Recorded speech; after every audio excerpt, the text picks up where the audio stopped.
A pleasant morning, everyone. Allow me to introduce myself first now. My name is Ivon Molina, and obviously, as you can see, we are having this recorded discussion for we don't want to bet in our unstable internet connection because recently, me and my other group mates don't have that stable connection like you guys. So, we really do hope that you will bear with us until the end of this recorded discussion. So, as you can see from your screen, we are talking about right now the Israel's literature. So, initially, our group was given the topic, which is the Hebrew literature. But obviously, when we say Hebrew, that was not a country, but it is the official language that the country of Israel's been using. So, that's why we do concluded from that we are assigned, or our group was assigned to talk about the Israel's literature in general. Okay, so we have here the country of Israel. It is the nation of Israel, is the world's first Jewish state in 2 millennia. It represents for Jews the restoration of their homeland after the centuries-long diaspora that followed the demise of the Herodian kingdom in the 1st century CE. As such, it remains the focus of widespread Jewish immigration. So the country of Israel, the people who are dominating there are the Jews, and because of this certain country, the Jews individual have this sense of belongingness when it comes to a certain place or homeland.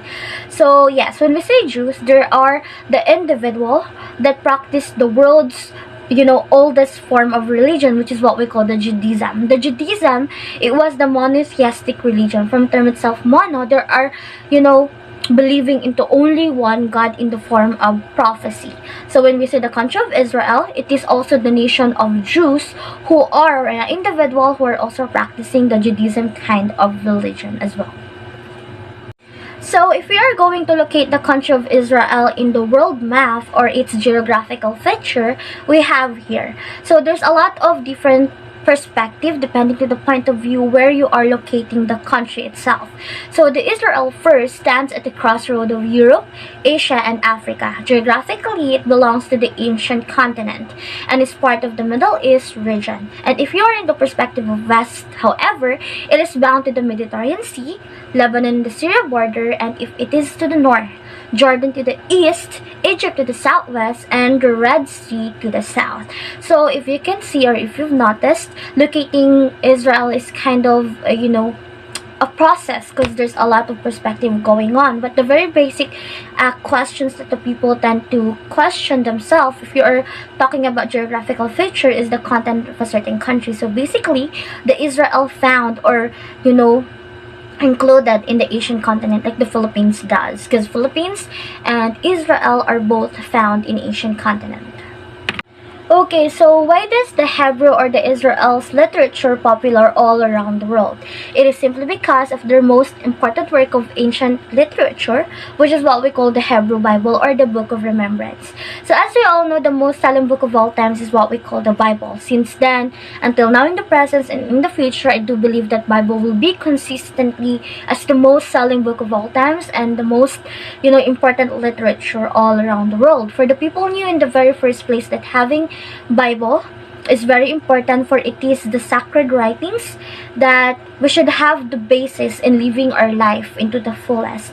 So that's why this Hebrew Bible is very famous since then, because it contains a lot of passages, a lot of messages that makes the people remember that our love, our faith, and our services to glorify our God is greatly appreciated by Him. Especially in the book of Malachi, there's a lot of passages and verses there that makes us remember how beautiful God, how great God is, how beautiful God created the world, how God created morality, goodness, sharing, and we should, how God instruct that we should have that certain goodness within us because it was greatly appreciated by Him.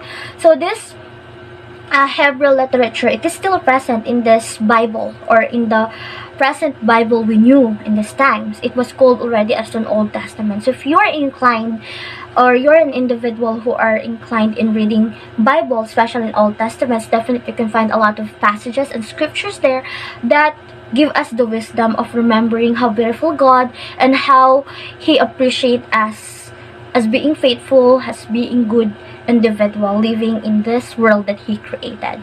So that's why this literature, or the Israel's literature, popular because of the Hebrew Bible, which is the important work in this literature.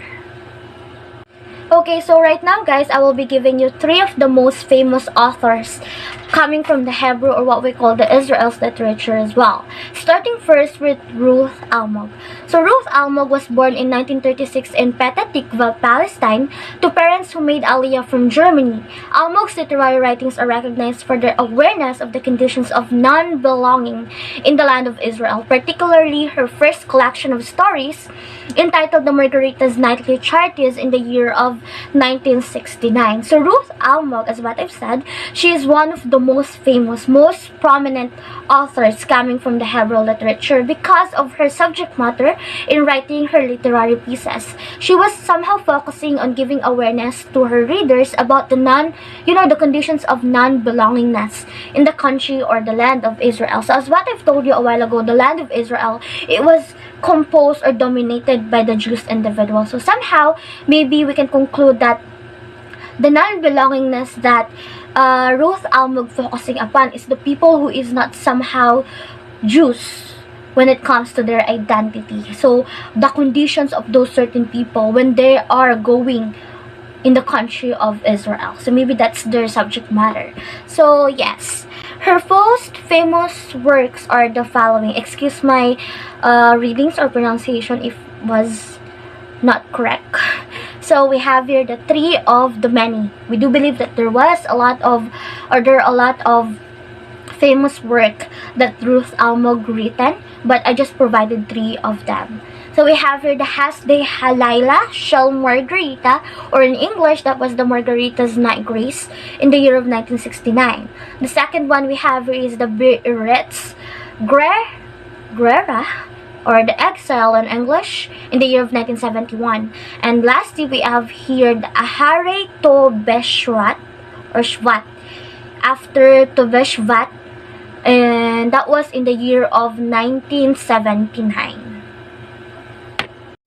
Okay, so the second one we have here is Aharon Applefield. Applefield was one of Israel's foremost living Hebrew language authors. Despite the fact that he did not learn the language until he was a teenager, his mother tongue was German, but he was also proficient in Yiddish, Ukrainian, Romanian, Russian, English, and Italian. With his subject matter revolving around the Holocaust and the sufferings of the Jews in Europe, he could not bring himself to write in German, and he chose Hebrew as his literary vehicle for his sacredness and biblical imagery. So, Aharon Applefield, however, he was focusing on his subject matter, which is about the Holocaust and the suffering of the Jews in Europe. So again, as what I've told you a while ago, the Jews individual only find themselves belong and at ease in the country of Israel because that is the very place that they considered their homeland. But if they was in Europe, there was somehow the recipient of criticism and discrimination. At the same time, the Holocaust, when we say Holocaust, that was the execution of thousands or millions rather of the Jews individual there. So that's why that was led by Adolf Hitler, if I'm not mistaken. So Aharon Applefield was focusing on that certain subject matter, and we can say it's very interesting. So that's why he was very famous as well when it comes to the Israel's literature. And a little fact, Aharon Applefield is not or do not have Hebrew as his mother tongue, but he was more proficient in German, but still he chose Hebrew as his vehicle or bridge of writing his literary pieces. So for that, we can really do conclude that Aharon Applefield is really worthy to be praised and considered as one of the most prominent and famous authors coming from this literature, which is again the Israel's literature. So again, I provided 3 of the most famous works coming from Aharon Applefield, and that is Badenheim in the year of 1939. In English, there was an English translation in the year of 1980. The Age of Wonders in the year of 1979, and there was also a translation in the year of 1981. And lastly would be the Chile in the year of 1982, and the translation happened in 1983. Okay, so now we are down to the last famous authors coming from the Hebrew literature, and that is David Grossman. So Grossman is an outspoken left-wing peace activist, and he has been described by The Economist as epitomizing Israel's left-leaning cultural elite. Initially supportive of Israel's action during the 2006 Lebanon War on the grounds of self-defense.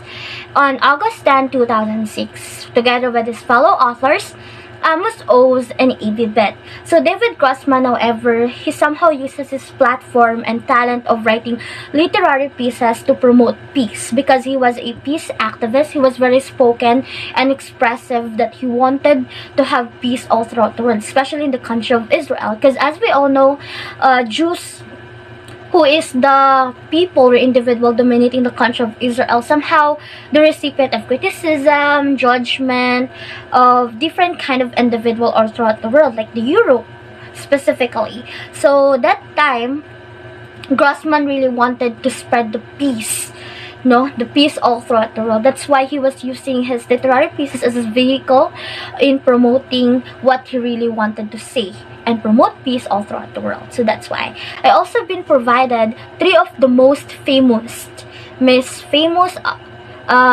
works of David Grossman, and that was Bloomsbury in the year of 1998, The Yellow Wind in the year of 1987, and that was a non-fiction. And we also have film, that was The Smile of the Lamb, and it was a very good because it was an award-winning film written and directed by Shimon Doughton based on the Grossman's novel by the same name.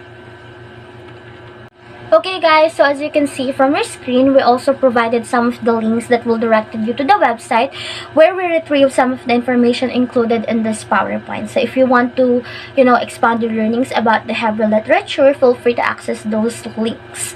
So I guess that concludes for the discussions about the overview of our country assignment, which is the Israel. So right now, we're going to listen on the introduction and to the overview of the chosen story or short story and the poem that we have choose within our group that we are going to tackle again or also in the separate time. So yes, again, this is Ivon Molina, and thank you for listening.